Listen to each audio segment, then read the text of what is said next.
Come on, David, give us an Orson Welles there, serving you time, saving you money, putting you first. No one remembers that, huh? Oh, you do and I do. We're Sure. old enough, yeah? Look at our grey hairs. It was a different machine they produced in those days. That's true, but they still got Orson Welles. Dave, how did the markets go today? Not well. Came down quite sharply. I think the big story, Alec, was a Moody's report commenting on European banks, and that affected emerging markets. Does anyone actually believe these rating agencies Well, anymore? I They got it know. so wrong a year I ago, know or the- 3 years ago. I think the big worries is how these banks will hold up against So the... anything negative that comes out now, we're in a bear market. Well, It's you know, an we said excuse that. I to argued just with you yesterday. sell I out. said I didn't believe it, but if you look at the consequences of that, emerging markets came under severe pressure today. Not only emerging markets, but also banking shares in Western Europe, because a lot of the big Western banks, Western European banks, hold these Eastern European banks. So there's a fear that they won't support them. So that affected our banks. Investec, which is in London, was down 11%. Old Mutual down 6.5%. Our banks down. But where we hurt most is on the rand, and also we saw big withdrawal from a lot of our construction companies, shares like Massmart, where you have a big foreign investment, big foreign holdings. So The retail company. retail side, yeah. So Murray and Roberts down 7% today. Group 5, where you heard yesterday Mike Upton protecting the shares or defending the shares, down 5% today. I was going to say Mike Lomas. That was the previous Mike. Well, you got a good opportunity, good chance of becoming the CEO in that company if your name begins with a Michael. Yeah. David, Old Mutual, there are hundreds of thousands of shareholders in South Africa. They've seen the value of their investment drop from 25 Rand about 18 months ago to 7 Rand today. In a nutshell, why? Well, a lot of it has to do with their ventures overseas. I mean, America's proven a disaster. The management went into United Asset Management just when the market was collapsing in 2000. Then we've had the debacle in Bermuda now, which Jim Sutcliffe was responsible for, or perceived to be responsible for.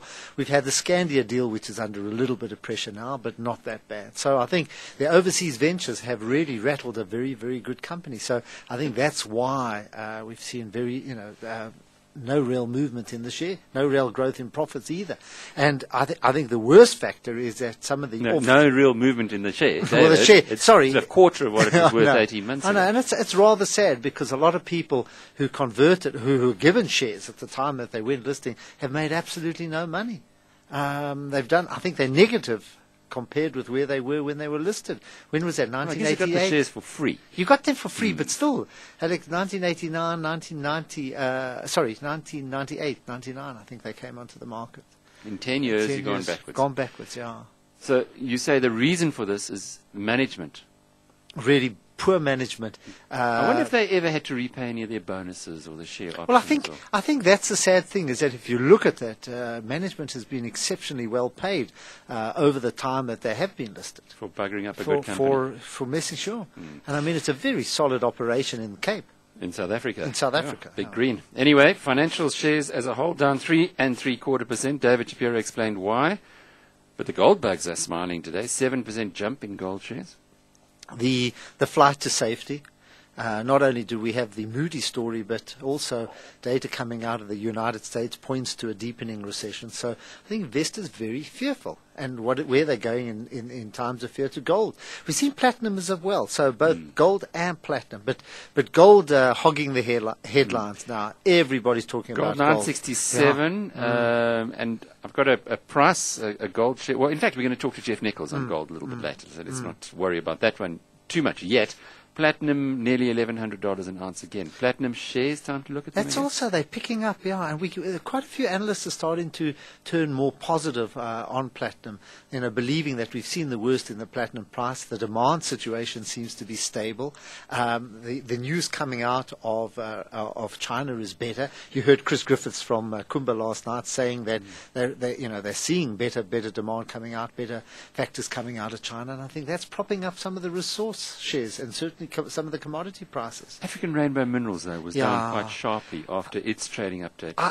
It was hard to discover why, because on the face of it, it looks like a very good trading update. But I think if you dig deeper and look into the results, I think you're going to have shocking results coming out of probably the nickel side, maybe even on the platinum side. So I think the numbers are going to be great this year, but maybe next year. But I think they're also pointing to. So those numbers were also, I think, propped up by I think some of the like ASOR and ASMANG. Those results have picked up. They've been very good. But I think outside of that, I think you're going to find some shockers. So I think that's why the market responded as it did. I think it was expecting better results.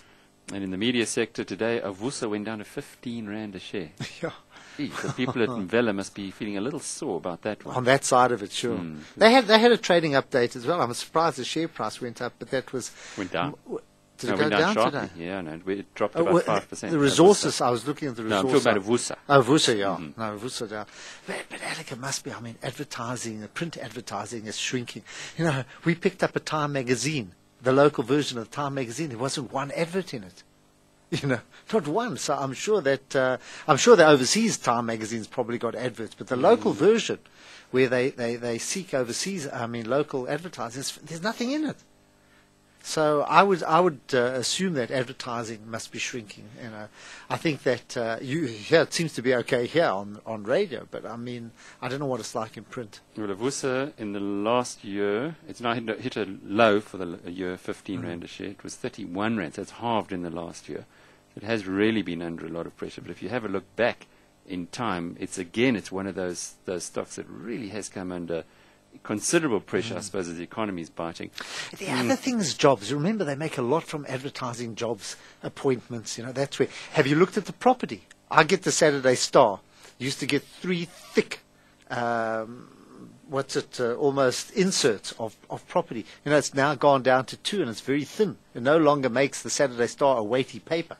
So you can see that, advertising, that's where they make a lot of money. The newspapers make a lot of money from that advertising. So jobs, property, all going down.